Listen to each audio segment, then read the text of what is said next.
them down because what they're expecting from her was not what they are getting from her. And the glory be to God that she did not give it to them. And at the same time, that was the reason why currently the new appointment that Mr. President have made, he did not include any Eastern man. He did not include Igbos in his current appointment. But Bianca, we want to, be the one to negotiate this. God bless you, my viewers. God will bless you. God will give you long life, prosperity in the name of Jesus. I remember my humble self, Evangelist Benjamin Johnson, is the only evangelist of Biafra who speak the truth and ready to end by the truth, because by the truth shall make us free. Now listen and listen good. Yes, I'm on Ekpa saying, based on the fortified and qualified source, he stated in which you and I know very well. Yes, they are giving Bianca Ojukwu, the wife of late Odumegwu Ojukwu, the man who started the struggling, the battle of Biafra. They gave her an appointment as the Minister of State and Foreign Affairs because Nigerian government want to use her as a lobbyist with Simon Ekpa in order to rub his mind and to make his mind for him to agitate, for him to drop the agitation of Biafra declaration coming December 2nd. Now listen and listen good. And I love that man and that lady because the lady is so wise and so brave that she cannot be bribed by Nigeria. She cannot be a tools of use and dump, just as Nigeria are using many Igbo people, the Biafran people. Now listen and listen good. She disappointed them. She turned them down because what they are expecting from her was not what they are getting from her. And the glory be to God that she did not give it to them. And at the same time, that was the reason why currently the new appointment that Mr. President have made, he did not include any Eastern man. He did not include Igbos in his current appointment. Now listen and listen good. And Biafran man, the Prime Minister has stated it. He gave Nigeria, if you need dialogue, he gave them conditions. And what are the conditions? Number one condition is to free the freedom man. A man that who did not offend you, who told you the truth, but you refuse to accept the truth because you are not happy with the truth and you decided to detain him unlawfully. Unlawfully, I repeat, unlawfully. Even it was against Nigerian constitution, and it was against the British constitution, and it was against the UN constitution, and it was against AU constitution. It was against ECOWAS constitution. Yet, because he's an Igbo man, they detained him, they kept him in DSS. Keep on tormenting him, denying him his right. Now listen, but God will judge. Hear me and hear me clearly. He gave them that condition that nnamdikanu must be free. Number one condition, yes. And he must be free. Whether Nigeria, Mr. President Tinubu like it or not, Nigeria must free nnamdikanu. He did not offend them. He did not commit any crime. That's number one condition. Number two condition, Nigeria must free all the Biafran detainees in the northern part of Nigeria. That's number two. And number three, all the terrorists in Nigeria, load block and whatsoever, according to what he said, Nigeria must remove it. Oh, Nigeria must remove them from the Biafran land, the 40 state of Biafra. Nigeria must withdraw them. Two, the fourth one, the dialogue must be held in Finland. The fifth one, the Finland government will be the mediator between Biafra and Nigeria. Now listen and listen good. With all this, if Nigeria like, let them come up with the dialogue. Even meeting all this demand I want to tell Nigeria that Nigeria have expired. We can never be together. Let them meet up the requirement. Dialoguing to be together is an error because it's not going to be possible again. For over 50-something years now, a room was given, yet that room was not honored nor being appreciated. And the only person, the only president in Nigeria ever tried to unite Nigeria was an Igbo man, the late Agu. And the same Agu was murdered in a cold blood in Ibadan, in one local place at Ibadan, where he traveled to go and meet the prime minister in Ibadan for peace, for unity, for oneness, and he was murdered. And ever since that day to today, no government has ever made that move. I could remember Okuta panel in the early 2000s under Obasanjo watch. Obasanjo in his statement make it clear that the only unitary government that ever played in Nigeria was late Agu. And let me tell you again, like I say, dialogue, no dialogue, meeting up our demand or not, we can never be together with Nigeria. It has expired 10 years ago.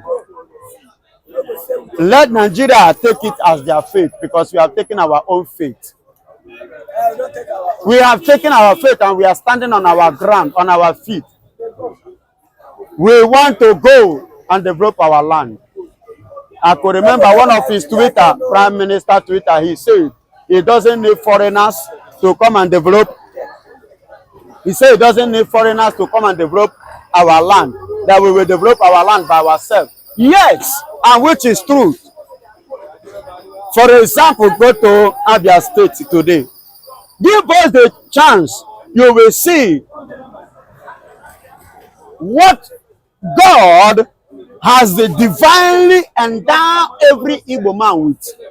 What you are seeing in Igbo people today is not what God has given to them. Allow the Igbos to go, then you will see the potentials in Igbo man, in Igbo people. We are being limited because we are together. And let me tell you, where is it? Let me give you another example. Where is it that Ibeto was not allowed to operate in Nigeria? Because Ibeto is a Nigerian man, is an Igbo man. Why? What makes Ojukwu airline not to be flying in Nigeria? Because he's an Igbo man. Obasanjo is aware of what I am saying.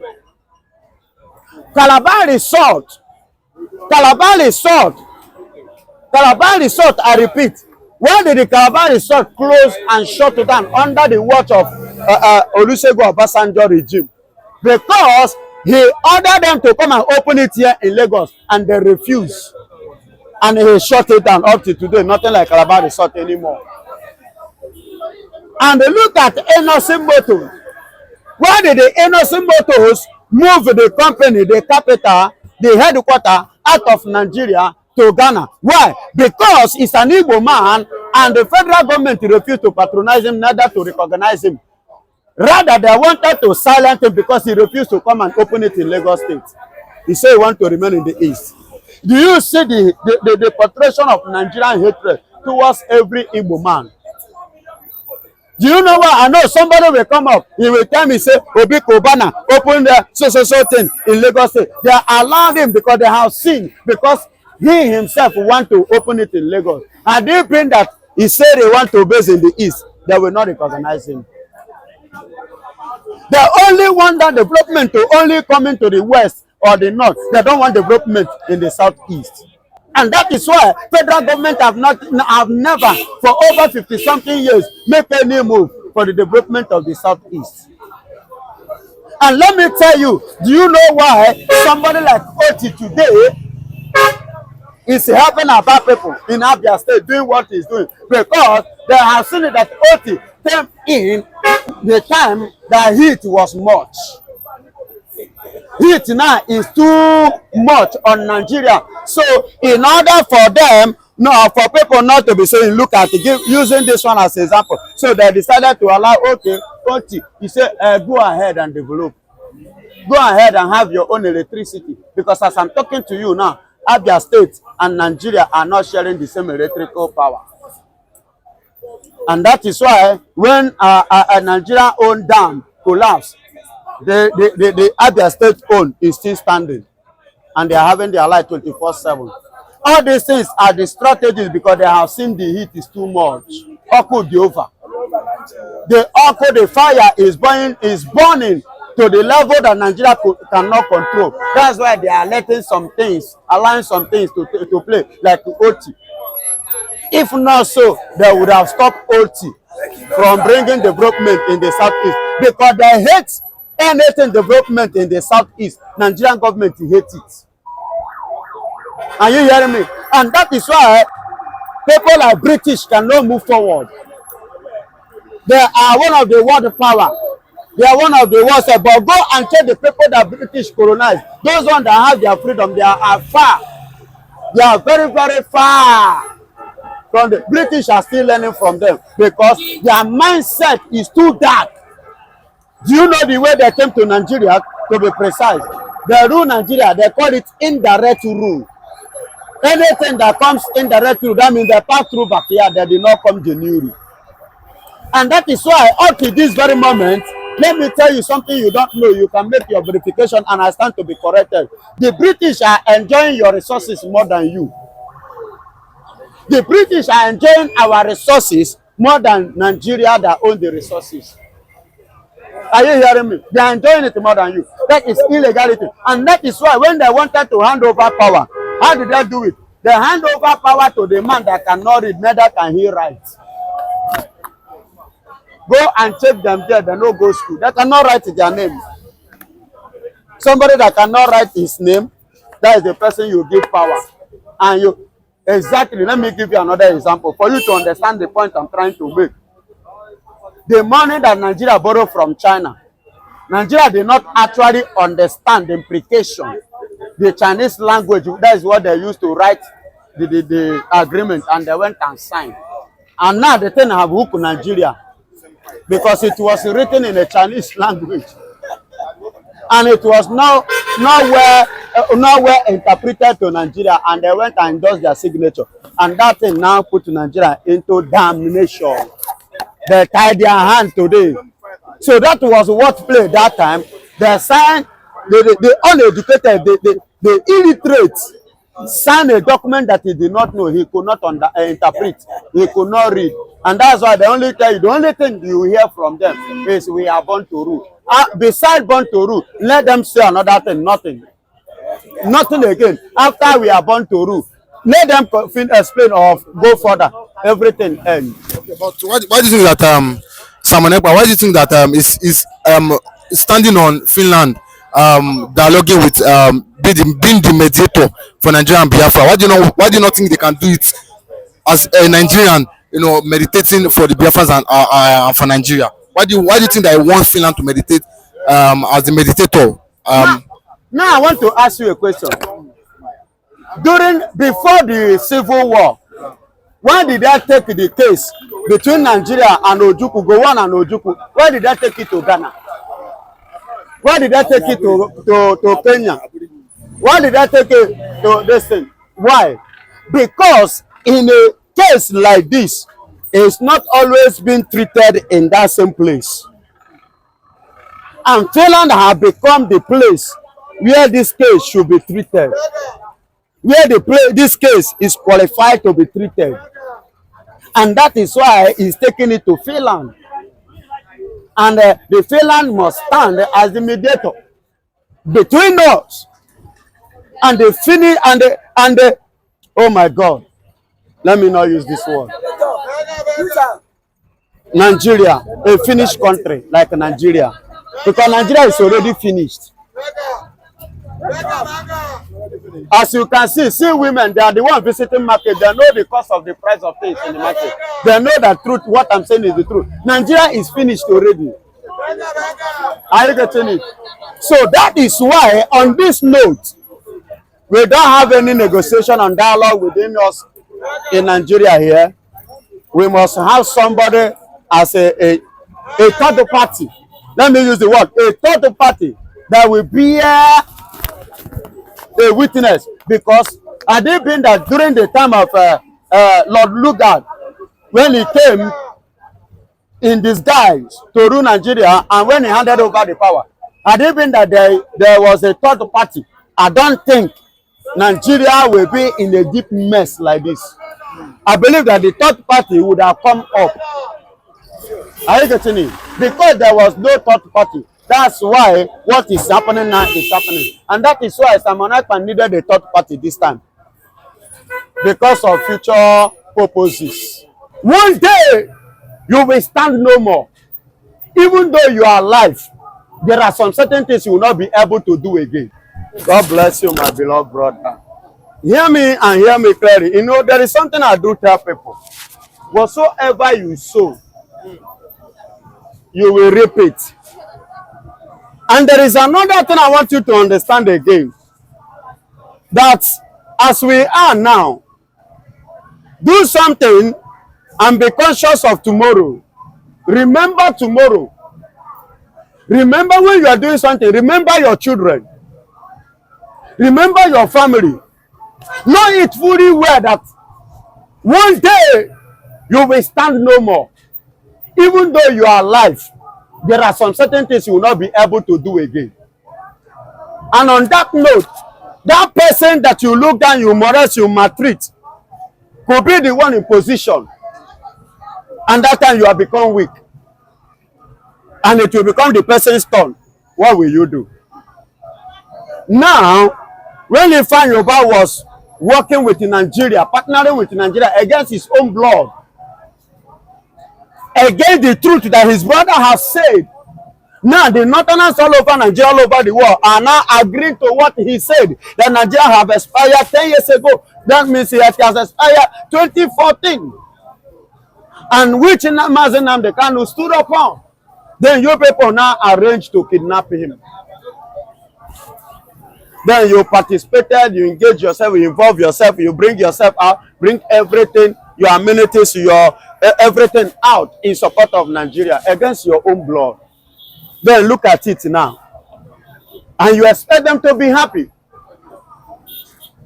And the same person which you supported, you partner with Nigeria, still remain in DSS, suffering. And you have your own freedom with your family enjoying. And you are partnering with evil. Now you expect the people to just rub with you and forgive you like that? No.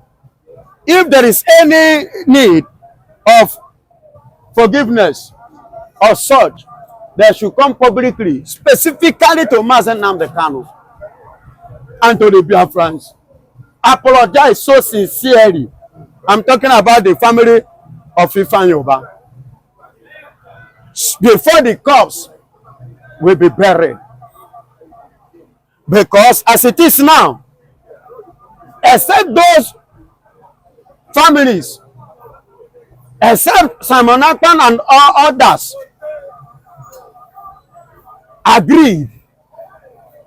That is the only thing I believe that could allow his head to be laid down in his hometown. Or else it will not. So I want the family to apologize to nnamdikanu and apologize to Simon Ekpa and apologize as well to Biafrans over what their husband, their fathers has committed against the Biafran, against their family, against their people. Let them do that if they really want to have peace in that burial. Because as it is now, probably they may end up burying him in Edo, or burying him in Abuja, or here in Lagos. I'm telling you. But service of song was aired yesterday in Lagos State. In Lagos, that is what you are making. That is exactly what I'm saying. They may end up laying his head outside his homeland. Because for them doing this in Lagos State, which you don't supposed to, it's supposed to be. Can't they do it in any place? You can no. Since it's the service of song. Hello. Can't they do it anywhere? Hello. Excuse me. In issues like this, a man of caliber of his type. Are you hearing me? When Ojukwu, during the burial of Ojukwu, are you aware of it? The burial of this man of God that died, this Yoruba man. What is his name? That died, you know, that they do his burial for 7 days. The Yoruba prophet. The Yoruba prophet died like 2 years now. You understand me? TB Joshua, God bless you, my brother. When he died, did they do his songs of memory or whatsoever in the eastern region? I am asking you, did they do it in the north? No, be Yoruba land they do them. Why they can't do this one for west? Say, if I'm Yoruba western man, it's not. They knew what they are doing. They know that their daddy has fucked up. And it will do them no good. And neither will they do them any harm if they equally finish it where they have started it. You get it? Let them finish it in Lagos here and bury him here. Because he's a Nigerian. He's not a Biafran. And now, Biafran is coming to stand. They want to come and bury a Nigerian there. Without approval of the Biafrans, it's not going to be possible. It's not going to be what? Possible. If they really want, let them come out and make it official to Biafrans. And make it official by apologizing so seriously with every humility. Then which the Biafrans will see in them, then and accept and agree that yes, they are apologizing sincerely from their heart. Then we look into it, then think of how to forgive them. Then so that the head of the man could be laid with the peace. Are you hearing me? With what? With the peace.